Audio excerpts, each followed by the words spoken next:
Dear students, जैसा कि आप लोगों से बात हो गई थी कि हम लोग क्लास 12 के फाइनल एग्ज़ाम के लिए बच्चों को तैयार कर रहे हैं। इस सेशन में chapter 1 sexual reproduction in flowering plant के सारे एमसीक्यू को सॉल्व किया गया है। इसके पहले के वीडियो को जब आपने देखा होगा तो आपका वो चैप्टर पूरी तरह से क्लियर हो गया है। उस चैप्टर को अच्छे से पढ़ने के बाद आज आपके लिए ये एमसीक्यू सॉल्व करना बहुत ही आसान बात हो जाएगी। तो चलिए बढ़ते हैं अपने वर्क की तरफ। हमारा पहला ऑब्जेक्टिव टिपिकल एंजियोस्पर्मिक एंथर आपको बताया गया है। एक एंजियोस्पर्मिक एंथर कैसा होता है, अगर आपने वो वीडियो देखा है तो उसमें आपको बताया गया है एक टिपिकल जो एंथर होता है वो बाइलोब्ड होता है। बाइलोब्ड मतलब दो चैम्बर। तो इसका सही आंसर बाइलोब्ड हो जाएगा। ठीक है। उसके बाद सेकेंड क्वेश्चन की ओर आते हैं। हमारा सेकेंड क्वेश्चन है the edible part of Apple is. Apple का एडिबल पार्ट कौन होता है? तो इसका सही आंसर हो जाएगा थैलेमस। एक्चुअली एप्पल जो है वो फॉल्स फ्रूट है ना। एप्पल फॉल्स फ्रूट है। क्यों? क्योंकि आपने अगर इसके पहले वाला क्लास अटेंड किया है तो आपको बताया गया है कि फ्रूट का निर्माण ओवरी से होता है। एक एप्पल ही है जिसका निर्माण ओवरी से नहीं होता है, और वैसे फ्रूट जिनका निर्माण ओवरी से ना हो करके थैलेमस से हो उसे फॉल्स फ्रूट कहा जाता है। एप्पल, पियर, जैक फ्रूट यानी कि कटहल, ये सारे फॉल्स फ्रूट कहलाते हैं क्योंकि इनका निर्माण ओवरी से नहीं होता है बल्कि इनका निर्माण थैलेमस से होता है। बहुत बच्चे सोच रहे होंगे कि थैलेमस क्या है। बेटा थैलेमस फूलों में ही एक ऐसी संरचना है जिस पर ओवरी और पेटल ये दोनों अटैच रहते हैं। Question number 3, the number of nuclei involve in double fertilization. ये आपके लिए बहुत ही आसान क्वेश्चन। अगर आपने मेरा वो वीडियो देखा है तो इसका आंसर आप तुरंत दे देंगे। The number of nuclei involve in double fertilization, दोहरा निषेचन में कितने न्यूक्लियाई उपस्थित रहते हैं? आपका सही आंसर हो जाएगा 5। कैसे? आप गिनिए कितने न्यूक्लियाई। तो आप यहाँ पर देखिए, एक मेल गैमेट, दो मेल गैमेट, एक फीमेल गैमेट और दो पोलर न्यूक्लियाई। हो गया ना 5। सो यहाँ पर सही आंसर आपका है 5। नेक्स्ट क्वेश्चन की ओर बढ़ते हैं। Which of the following is an example of false fruit. False fruit का कौन सा उदाहरण है? आपके पास 4 ऑप्शंस है, मैंगो, लीची, एप्पल और ऑरेंज। अभी जस्ट सेकेंड नंबर वाले क्वेश्चन में हम लोगों ने क्लियर कर लिया था डाउट कि फॉल्स फ्रूट उनको बोलते हैं जिनका निर्माण थैलेमस से होता है, ओवरी से नहीं होता है। तो इसमें आपका सही आंसर एप्पल हो जाएगा। अगर यहाँ जैक फ्रूट भी रहता तो हम लोग उसी को टिक करते। ठीक है। So apple is a false fruit. Clear. Question number 5 में जाते हैं। Which of the following plant structure has haploid number of chromosomes. पूछता है कि which of the following plant structure has haploid number of chromosomes. बेटा microspore mother cell ये diploid है, इसी से पॉलिन ग्रेन बन रहा है। मेगा स्पोर मदर सेल, उसी से मेगा स्पोर बनता है। प्राइमरी एंडोस्पर्म न्यूक्लियस आपका क्या है? एंडोस्पर्म न्यूक्लियस जो है आपका वो 3n है ना। उसको हम लोग 3n बोलते हैं। 3n वो ट्रिप्लॉयड है। एक पॉलिन ग्रेनी है जो कि हैप्लॉयड है, मतलब कि इसमें जो है वो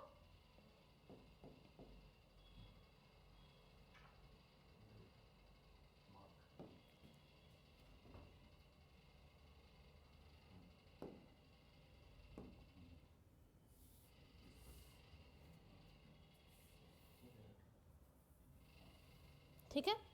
विच of the following plant structure has haploid number of chromosomes. ये एंडोस्पर्म का 3n होता है, ट्रिप्लॉइड होता है ये। तो इसमें आपका सही आंसर क्या हो जाएगा? पॉलिन ग्रेन, जिसका क्रोमोसोम जो है वो हैप्लॉइड होता है। बढ़ते हैं अपने नेक्स्ट क्वेश्चन की तरफ। नेक्स्ट क्वेश्चन जैसे ही हम लोग क्लियर करते हैं, question number 6, in angiosperms female gametophyte is called as. Angiosperm में फीमेल गैमेटोफाइट किसे कहा जाता है? एक नहीं होगा, एक को फीमेल गैमेट बोलते हैं। ओव्यूल, ओवरी, तो हमारा सही आंसर क्या हो जाएगा? Embryo sac. मैंने आपको बताया भी था एम्ब्रियो सैक को फीमेल गैमेटोफाइट या फीमेल गैमेटोफाइट को एम्ब्रियो सैक कहा जाता है।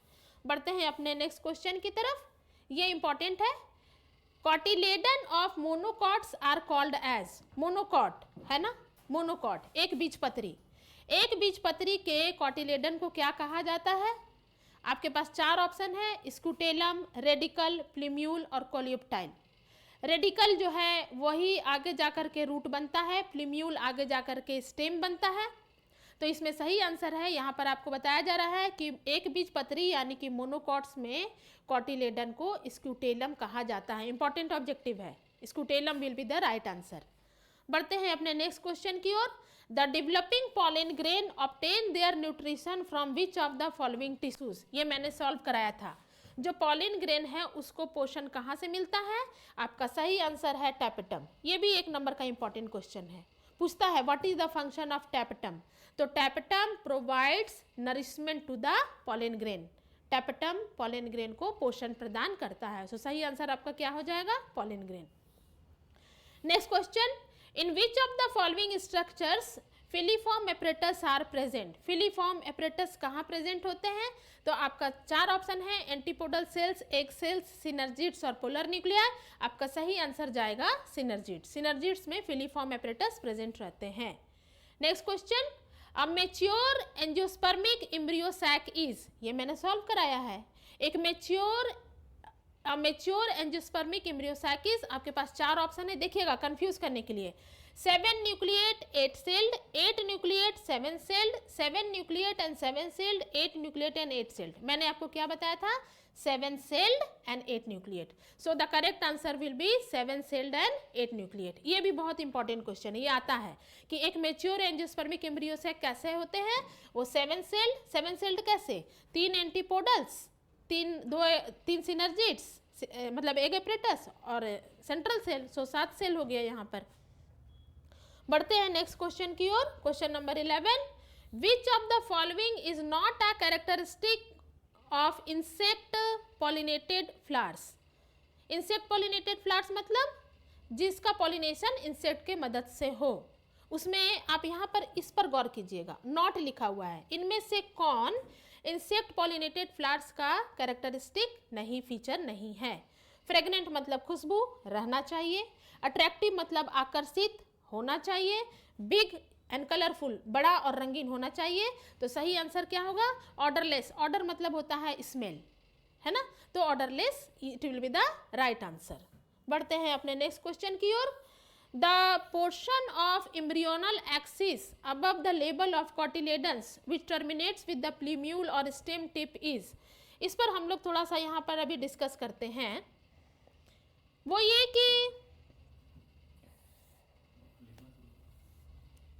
अगर ये कॉटिलेडन है, कॉटिलेडन क्या है बच्चा? Cotyledon is a leaf like structure. Cotyledon एक लीफ जैसी संरचना होती है जो कि एम्ब्रियो को पोषण प्रदान करती है। कॉटिलेडन के ऊपर का पार्ट एपिकोटाइल कहलाता है और नीचे का पार्ट हाइपोकोटाइल कहलाता है, ठीक है, हाइपोकोटाइल। और इसी से प्लीम्यूल बनता है और इसी से रेडिकल का निर्माण होता है। ये प्लीम्यूल क्या है? प्लीम्यूल हमारा फ्यूचर स्टेम है और रेडिकल क्या है? रेडिकल हमारा फ्यूचर रूट है। तो पूछा है कि the portion of embryonal axis above the level of cotyledons which terminates with the plumule or stem is known as, above मतलब ऊपर, इस एम्ब्रियोनल एक्सिस के ऊपर का पोर्शन क्या है जो कि प्लीम्यूल बनेगा? तो आपका सही आंसर यहाँ पर हो जाएगा एपिकोटाइल। एपिकोटाइल जो है वो सही आंसर हो जाएगा, ठीक है। बढ़ते हैं नेक्स्ट क्वेश्चन की ओर। Formation of megaspore from the megaspore mother cell is known as, आपको बताया गया है मेगास्पोर का निर्माण मेगास्पोर मदर सेल से हो रहा है, तो हमारा सही आंसर हो जाएगा मेगास्पोरोजेनेसिस। मेगास्पोर का बनना मेगास्पोरोजेनेसिस, माइक्रोस्पोरोजेनेसिस नहीं होगा क्योंकि आपका क्वेश्चन क्या डिमांड कर रहा है कि फॉर्मेशन ऑफ मेगास्पोर, तो formation of megaspore is known as megasporogenesis. Next question, which, ये इंपॉर्टेंट क्वेश्चन है 12 के लिए भी और कंपटीशन के लिए भी। Which part of the flower is the source of saffron और केसर। केसर हम लोग जानते हैं ना, तो केसर क्या है बेटा? केसर स्टिग्मा है, ठीक है, ये इंपॉर्टेंट क्वेश्चन है 12 के लिए भी और कंपटीशन के लिए भी। सो आपके पास 4 ऑप्शन है, style, stigma, petals and pedicel. तो आपको बताया गया कि सेफ्रन या केसर जो आप खाते हैं वो क्या है, वो एक्चुअली पौधे का स्टिग्मा है। क्वेश्चन नंबर, स्टिग्मा मतलब वर्तिकाग्र। Question number 15, which type of self pollinated pollination takes place in underground bisexual plants which never open। यहाँ पर थोड़ा सा आपको हम ये बताना चाहेंगे कि इस क्वेश्चन में पूछ रहा है कि which type of self pollination takes place in underground bisexual flowers which never open। never open मतलब वह फूल जो कभी खुलेगा नहीं। देखो बेटा, यहाँ पर अभी ऑप्शन पे ध्यान मत देना, पहले ये समझ लो फूल 2 प्रकार के होते हैं, कैस्मोगेमस और क्लिस्टोगेमस। अंतर क्या है, कैस्मोगेमस फ्लावर ओपन यानी कि खुलते हैं और cleistogamous flower that do not open. तो क्या हुआ, अगर ये खुलेंगे तो क्या होगा, पुष्प का नर भाग और मादा भाग दोनों दिखेगा और आसानी से इनमें परागन की प्रक्रिया, पॉलिनेशन की प्रक्रिया संपन्न हो सकती है। कोई भी परागन, सेल्फ पॉलिनेशन भी और क्रॉस पॉलिनेशन भी। आपका चाइना रोज जो अभी हमने क्लास के इसके पहले जो वीडियो आपने देखा उसमें मैंने चाइना रोज के बारे में बताया था, वो कैसा फ्लावर है, वो कैस्मोगेमस फ्लावर है। क्यों, क्योंकि वो खिल रहा है। कुछ फ्लावर ऐसे होते हैं जो बंद रहते हैं, दे डू नॉट ओपन, उनको क्लिस्टोगेमस कहा जाता है। तो उनके अंदर ही, चूंकि फूल खुला नहीं, तो उनके अंदर ही नर भाग और मादा भाग पाया जाता है। तो उनमें कैसा परागन हो जाएगा, उनमें स्वपरागन हो जाएगा। सो पूछा कि which type of self pollination takes place in underground bisexual flowers which never open, कौन नहीं खुल रहा है। So cleistogamous will be the right answer. Cleistogamous जो है वो सही आंसर है। Example Oxalis. आगे हम लोग बढ़ते हैं। Question number 16, identify A in the given picture. ये आपका पिक्चर दिया हुआ है, ये पॉलिन ग्रेन का पिक्चर है और आपको पूछा जा रहा है कि ए क्या है। तो बहुत आसान है, मैंने कहा था कि पॉलिन ग्रेन में 2 तरह के सेल होते हैं। छोटा सेल जो है वो जनरेटिव सेल और बड़ा सेल जो है वो वेजिटेटिव सेल।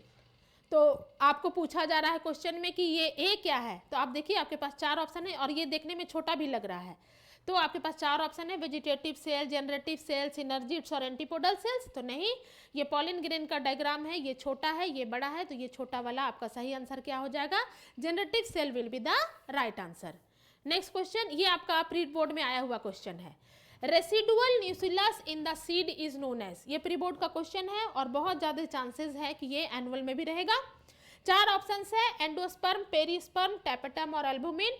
तो residual nucleus in the seed is known as, the correct answer will be B, that is perisperm. Next question, question number 18, which organic compound is present in the exine layer of pollen grain. पढ़ाया हुआ है, pollen grain के exine में कौन सा chemical present है। आप अगर वो वीडियो देखे हैं तो आपने अभी तक आंसर दे दिया होगा।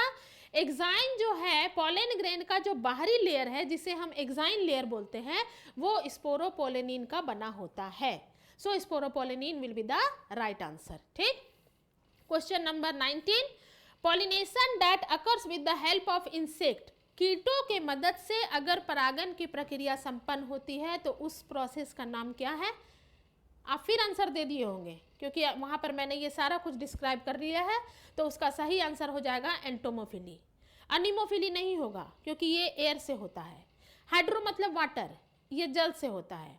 और निथोफिली पक्षी से होता है। तो कीटों की मदद से अगर पॉलिनेशन हो रहा है तो सही टर्म क्या है, एंटोमोफिली। ठीक है, बढ़ते हैं अपने नेक्स्ट क्वेश्चन की ओर। Question number 20, the phenomenon in which the unfertilized female gamete or ovum develops into an adult individual is called as. अभी आंसर बता दे रहे हैं, बाद में आपको 3 टर्म हम इस वीडियो के लास्ट में हम क्लियर करेंगे। बोला जाता है कि वो प्रक्रिया जिसमें कोई अनफर्टिलाइज्ड फीमेल गैमेट, जिसमें कि निषेचन की प्रक्रिया नहीं हुई है और वह एक एडल्ट इंडिविजुअल में डेवलप कर जाए, तो बेटा ये प्रक्रिया कहलाती है पार्थिनोजेनेसिस, है ना। विदाउट फर्टिलाइजेशन, बिना निषेचन की प्रक्रिया संपन्न हुए जब कोई फीमेल गैमेट एक एडल्ट में बदल जाए तो वह प्रक्रिया क्या कहलाती है, पार्थिनोजेनेसिस। एक ये टर्म याद रखिएगा। बढ़ते हैं अपने नेक्स्ट क्वेश्चन में। The phenomenon of formation of fruit without fertilization. वहाँ पर मैंने बताया था कि जब कोई फीमेल गैमेट विदाउट फर्टिलाइजेशन एक एडल्ट बन जाए तो पार्थिनोजेनेसिस। यहाँ पर ये बताया जा रहा है कि जब किसी फ्रूट का निर्माण बिना निषेचन के, बिना फर्टिलाइजेशन के हो जाए तो इस प्रक्रिया को कहा जाता है पार्थिनोकार्पी। Parthenogenesis, parthenocarpy. अभी इस पर फिर से हम लोग डिस्कस करेंगे, ठीक है, parthenocarpy. So the phenomenon of formation of fruit without fertilization is called, 4 options है, पार्थिनोकार्पी, पार्थिनोजेनेसिस, पॉलीएम्ब्रियोनी और एपोमिक्सिस। तो इसमें आपका सही आंसर हो जाएगा पार्थिनोकार्पी। और question number 22, the process of removal of anthers from a bisexual flower before the pollen grain mature is called. ठीक है, वह प्रक्रिया जिसमें कि बाइसेक्सुअल फ्लावर से एंथर को हटा दिया जाए। ठीक है, बाइसेक्सुअल, बाइसेक्सुअल मतलब वैसा पुष्प जिसमें कि नर भाग और मादा भाग दोनों प्रेजेंट है, जैसे चाइना रोज, उड़हुल। तो बोला जाता है कि जब किसी बाइसेक्सुअल फ्लावर से आप एंथर को हटा देते हैं तो उस प्रक्रिया को क्या कहते हैं? उस प्रक्रिया को कहते हैं इमैस्कुलेशन। ठीक है, इमैस्कुलेशन। कैस्मोगेमी तो नहीं होगा, ये वो फूल है जो ओपन हो रहे हैं और जिनमें स्वपरागन परपरागन कुछ भी हो सकता है। पॉलिनेशन तो नहीं होगा, बताया हुआ है, क्योंकि ये जो है सो परागकण का स्थानांतरण जब होगा वर्तिकाग्र की सतह पर तब। ठीक है, emasculation will be the right answer. Microsporogenesis क्यों नहीं होगा? इसलिए नहीं होगा क्योंकि माइक्रोस्पोर का बनना इज नोन एज माइक्रोस्पोरोजेनेसिस। तो जब कोई एंथर को बाइसेक्सुअल फ्लावर से हटा दिया जाए इससे पहले कि पॉलन ग्रेन मैच्योर हो तो इस प्रक्रिया को इमैस्कुलेशन कहा जाता है। Question number 23, the outer layer of seed coat that develops from the outer integument of the ovule is called. Seed के बाहरी लेयर को क्या कहा जाता है? आपका सही आंसर हो जाएगा टेस्टा। एक्चुअली सीड के 2 लेयर होते हैं, एक होता है बाहरी और एक होता है भीतरी, इनर लेयर। बाहरी लेयर को टेस्टा कहा जाता है और इनर लेयर को टेगमन कहा जाता है। आपको यहाँ पर पूछ रहा है कि the outer layer of seed coat that develops from the outer integument of the ovule is called as testa. Testa will be the right answer. Question number 24, the endosperm formed in angiosperm is. जो endosperm बना है angiosperm में वो क्या है? आप एक चीज़ देखेंगे कि जो एंडोस्पर्म बना है वो क्या है, तो वो बना है, एंडोस्पर्म बना है किससे किसके बीच में फ्यूजन हुआ था? मेल गैमेट और पोलर न्यूक्लियाई, है ना, 2 पोलर न्यूक्लियाई। तो मेल गैमेट कैसे होते हैं? मेल गैमेट हैप्लॉइड होते हैं। और पोलर न्यूक्लियाई भी कैसे था? वो भी हैप्लॉइड था। इसमें कितना था? N और N। सो 1N, 2N, 3N। सो एंडोस्पर्म कैसा टिश्यू है? एंडोस्पर्म ट्रिप्लॉइड टिश्यू है। सो सही आंसर, हैप्लॉइड मतलब क्या आता है? हैप्लॉइड मतलब होता है N, डिप्लॉइड मतलब होता है 2N, ट्रिप्लॉइड मतलब होता है 3N, टेट्राप्लॉइड मतलब होता है 4N, जहाँ पर N क्या है? N मतलब गुणसूत्रों की संख्या, number of chromosomes. So pollen grain जो है एंडोस्पर्म कैसा टिश्यू है? तो एंडोस्पर्म जो है वो ट्रिप्लॉइड टिश्यू है। आपका सही आंसर क्या हो जाएगा? ट्रिप्लॉइड। और ठीक,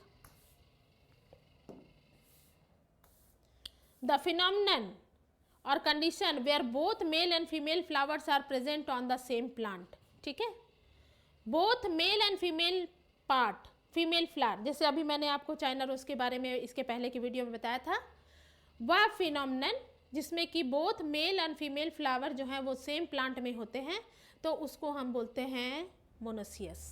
फीमेल फ्लावर्स या female part is present in monoecious.